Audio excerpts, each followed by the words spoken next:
So I'm still breathing, and I'm a doctor. I think that's very critical for everybody in this hall. And I would love to share the first fact of my life, that the first 50 years of my childhood have been very tough. And, and I've been a learner from children. I'm a pediatrician. I treat children all the time. And I've learned almost everything that I know from them. And I continue to learn from them. And I would love to share some things in particular which I've learned from them. And I think this is extremely important for me as a person, because it's not only helped me through just what I do as a profession, but it's also helped me to be young, fresh, innovative, and every single day live it as if it were the last day of my life. It's only about the day. They've also taught me to live every night as if it was the first night of my life. So I believe that it's important that we understand that if something burns your soul with passion, it's important for you to be reduced to ashes by it. The kind of enthusiasm a child projects is amazing. I was standing the other day with a neighbor who's a 70-year-old man with his grandson, and that day the grandson had bunked school.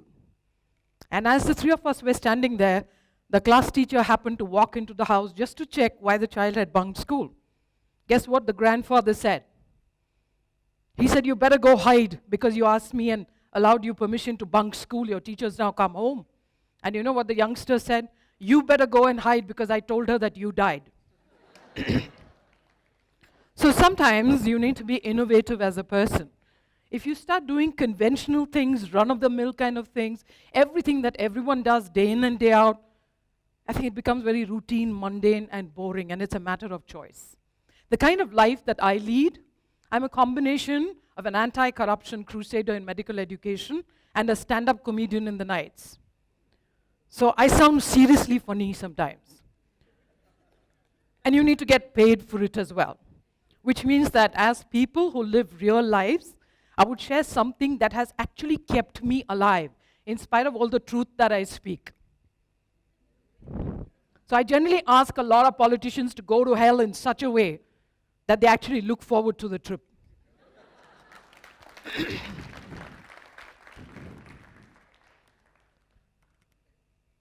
I believe there are no limits, and that's why I'm ahead of you here. Every single day, I cannot set myself a limit. And this I've learned from children, because they have no limits. In fact, most of us sometimes, when we are challenged by a child, we don't know even what to do. They smile willingly. They say hello to people just like that. They're so spontaneous. They come and hug you without any intent and not expecting anything in return. And how many of us actually hug each other? We look at each other like, "I'm bigger than you," kind.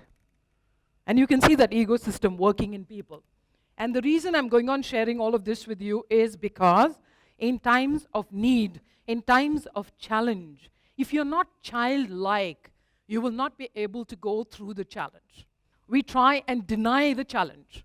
We try and deny the difficulty in our lives. And I have difficulties at the rate of maybe 1 every nanosecond, because obviously you're fighting the system. Obviously everyone around me is telling me, "You can't, you can't, you can't." And whenever they say you can't, the one thing that runs in my mind is, "You sure can." And I believe that all of us need to have this dictum in mind. I'll ask all of you just to add 2 adjectives to what I'm asking of all of you.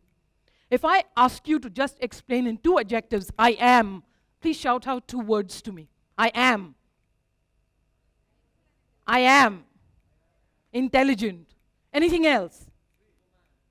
Anything human? I am. Sexy. Hot. Well, that's a jargon. It might be temperature hot. So we need to be very, very specific in the language that we are using. Now, suppose I asked all of you to just shout out 2 adjectives or something related to the question I'm going to ask you. If I asked you to just give me the answer to "I have," can you please shout out 2 things that you have? There you go. Life and capability. That's something you acquire. But I'm asking you, what do you have that you can show me right now? One is life. What about the other thing? Beard? Yes, of course, yes. I'm a lady who meditates, and ladies grow beards when they meditate. So instead of Baba Ramdev, you become Bhabhi Ramdev.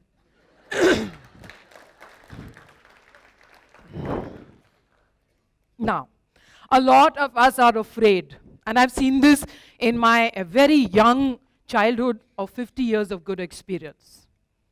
And I'm going on sharing this with you because you're only as young as you think. So whenever anybody asks me, how old are you? I'm 18 plus 50 years of wisdom. So the biological age in my definitions have never mattered. But what has mattered then? What you are, that is, I am, it has mattered a lot to me. What I have has mattered tremendously to me. I have my life. I have something which I dream of every day. I have something which is called perspective. I have something which I can see clearly in front of me. And most of all, I have something called immunity to other people's opinions.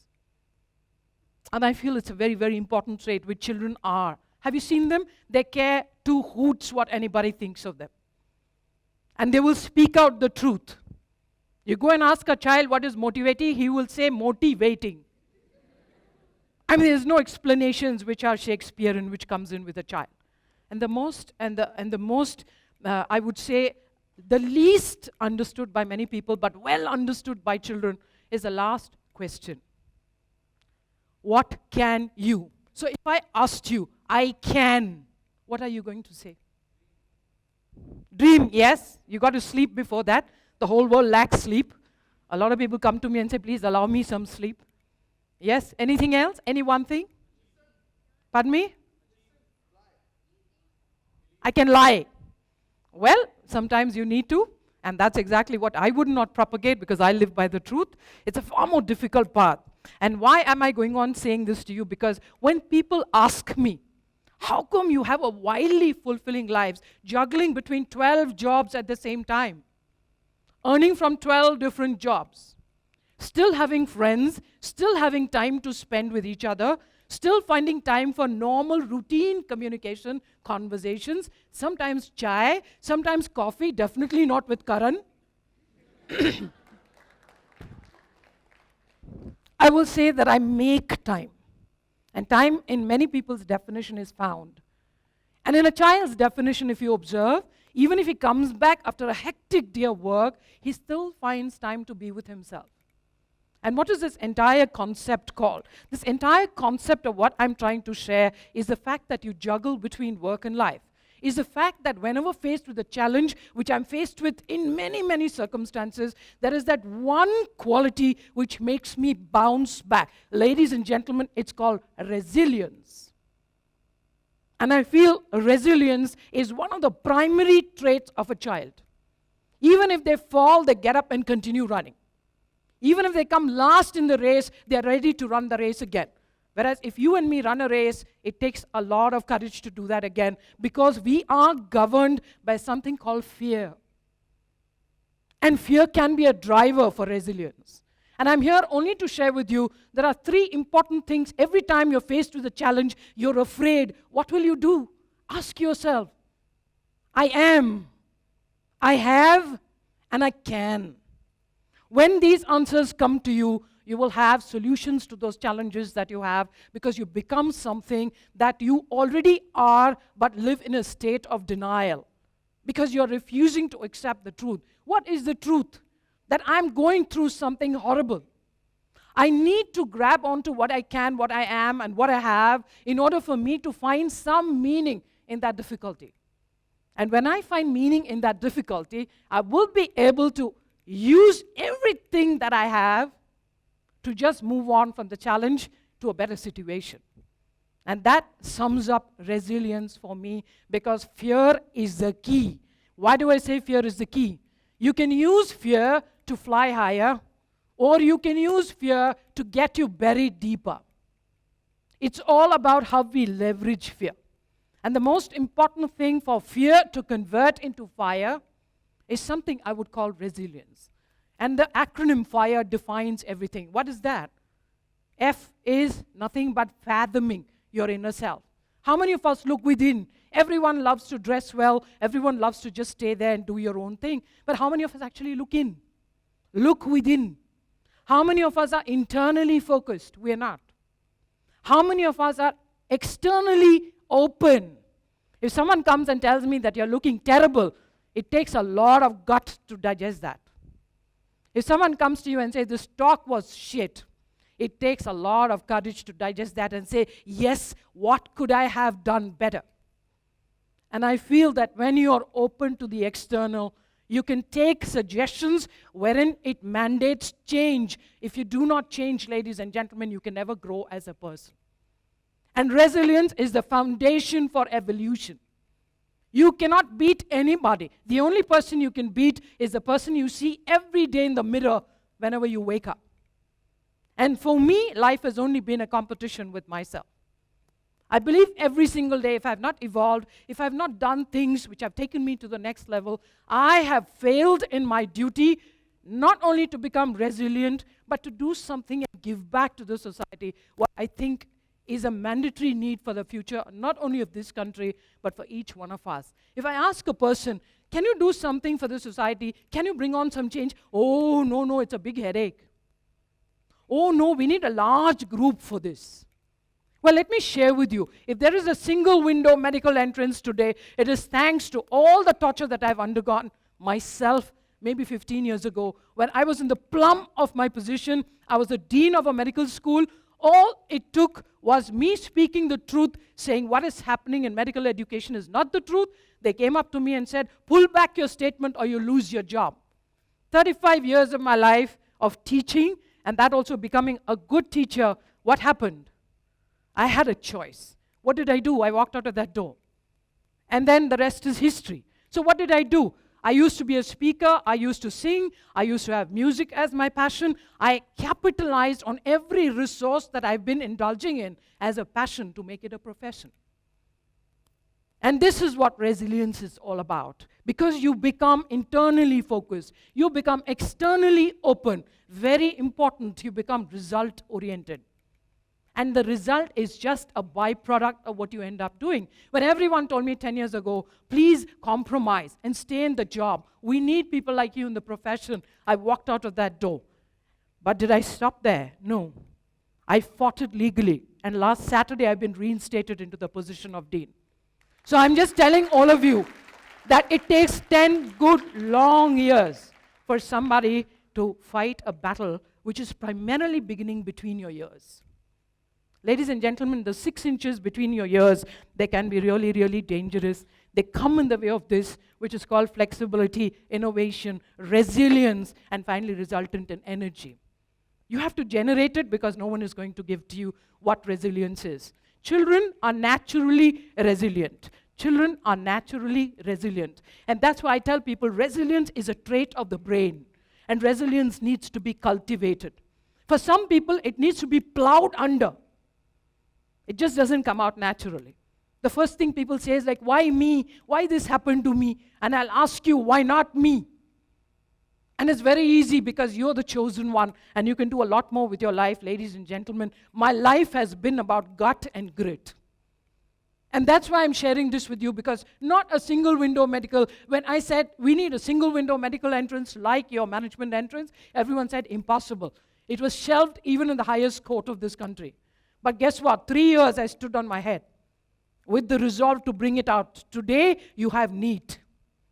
And that's why I'm going on telling you that you have a single window entrance. Is there a big body behind it? Of course not. I run a huge organization which is called Doctors Against Corruption.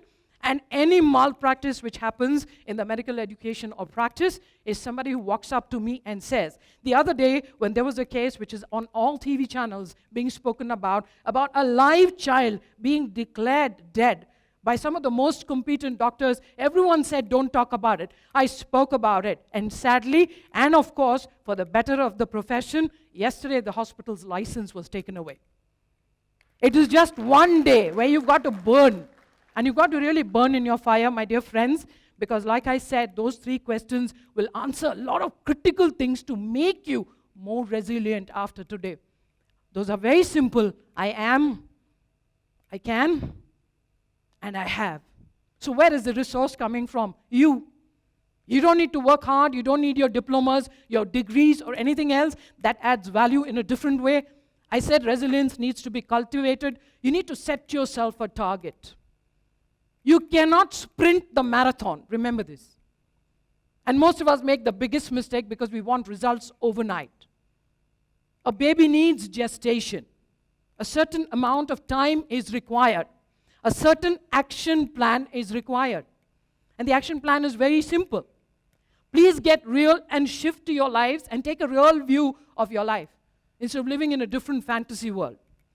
The second and the most important thing is stop viewing yourself as a victim and say, why me, why me? And the most important, I've never seen a child who says, why me, why me? And if you look at a child and give it a nice difficulty, immediately it will come out with a nice innovative solution. And today, innovative brains are rare, ladies and gentlemen. I call it preferential thinking. It took me 40 years to be an overnight success. And I'm given 20 minutes to share all what I studied in that amount of time. I call it preferential thinking. I prefer to is a very strong phrase. And a lot of us use the word but. You're looking very beautiful, but.